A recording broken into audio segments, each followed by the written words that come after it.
Bosha, what is good, guys? It is your boy SoTeeko, and we are back on the block today, and we have my review for Ahsoka episode 5. Of course, this is the episode that has taken the internet by storm, and I needed a little bit of time to digest it. This is the only episode so far that I've watched twice, and for good reason. First time you watch with virgin eyes, you maybe miss something. Maybe you misremember something.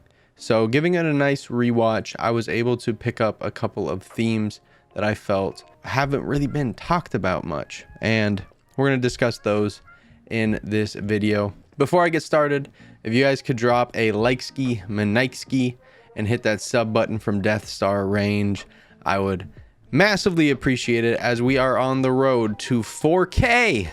Okay? And once we hit 4K subs, I will pump out every video in 4K quality. That is a promise.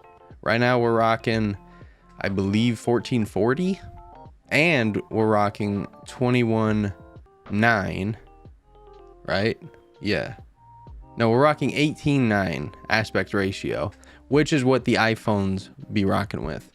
But if we hit 4K subs, I will upgrade to 4K quality. Y'all deserve it.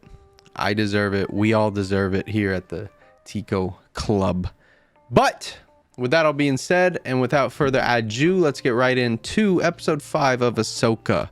I found this episode to be absolutely beautiful, absolutely gorgeous, and a great theme that we haven't really seen in a Star Wars show, movie, book, whatever.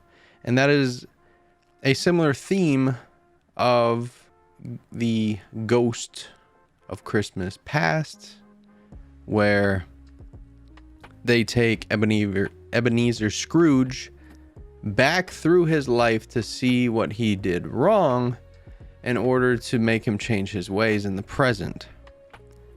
They also show him the ghost of present, the ghost of future, show him his present, show him things that he might be overlooking. They also show him his future. We didn't get that.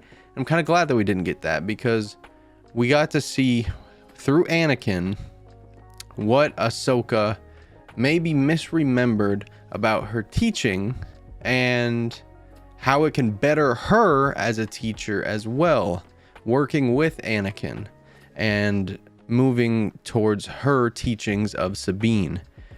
I felt like it was a very beautiful synonym and a very lovely way to kind of mend together the overall theme of this show, which is master and apprentice.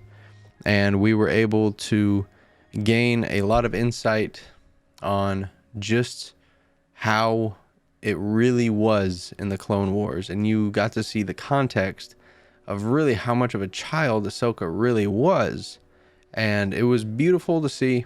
I really enjoyed the episode, and the fact that Anakin was the one to teach Ahsoka that she wants to live, that she has a reason to live, I think it's beautiful. Because forever and a day, Ahsoka was holding on to this burden that she could have done more for Anakin, she could have been more for Anakin, and she could have maybe helped, maybe stopped him from turning into Darth Vader. So getting this burden off of her chest and growing into a new form of herself allowed her to come to peace with everything that had happened from the beginnings of her teachings at the temple up until the fight with Baylan Skoll. And now she is ready, willing, and able to figure out how she can possibly teach Sabine. Now, elsewhere throughout this episode, we get to see a really cool and what I thought was a very underrated feature, and something that Dave Filoni is very good at, is contrast. Now, I'm going to speak only in universe here, because I'm not a critic. I don't pretend to be a critic. I'm a fan. I'm telling you guys what I liked, and what I really liked was when Jason Syndulla and Hera Syndulla were standing alone with Chopper. None of that made sense. They were standing with Chopper, looking out at the waves, listening to the waves. Jason could hear the lightsabers beneath the water. Hera could not.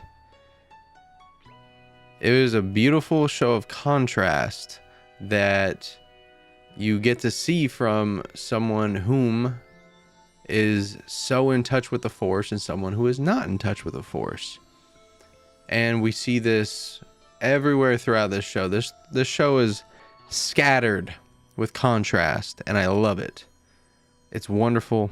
And that's kind of my theme that I've been latching onto and visibly seeing as the show progresses, is how much contrast we're actually getting.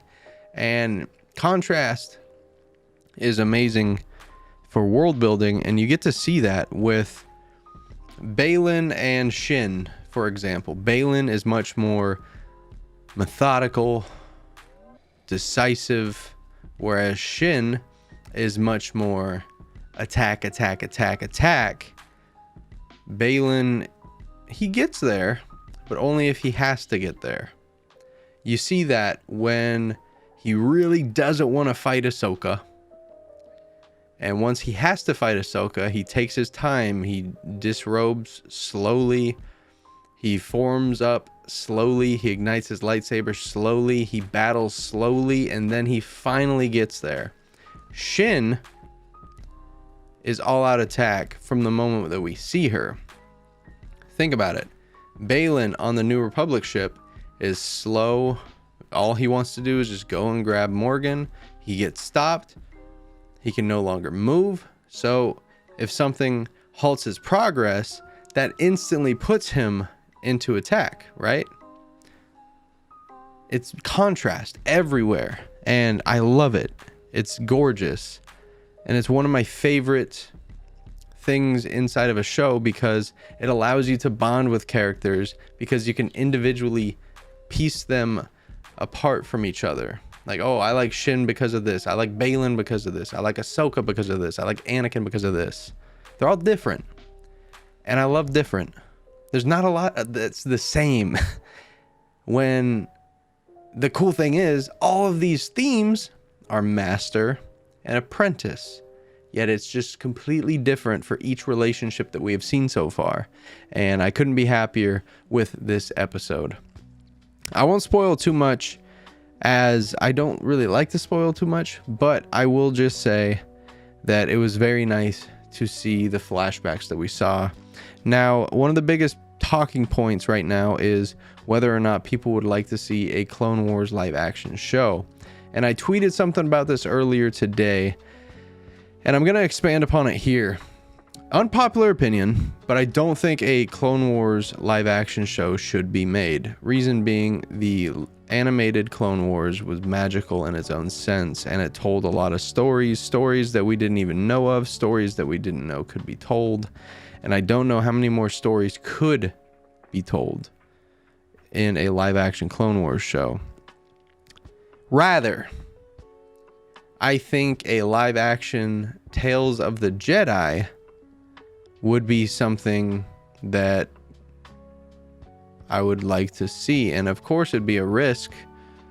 Of course it would be a risk, but you can take those risks with subtleties and with certain characters. You can take a Plo Koon, you can take a Kit Fisto and make a Tales of the Jedi episode. You can take a Yoda, right? I understand that Tales of the Jedi won't be live action, but I'd much rather see, if I had to see a live action of the era of the Clone Wars, I'd rather it be Tales of the Jedi, because I think the Clone Wars is perfect how it is. Shouldn't be touched, shouldn't be altered, shouldn't be added upon. I'm really liking how it ended, and I really like how it began, and everything in between. Of course, if you guys have different takes, and if you guys have different takeaways from the episode of Ahsoka, let me know in the comment section below. It has been your boy SoTeeko. I do appreciate each and every single one of you. And if you guys have gotten to this point in the video, I want you guys to put Thrawn in the comment section below. Thrawn. So, with peace, knowledge, and serenity, may the force be with you, because I am out. Peace. This is the way.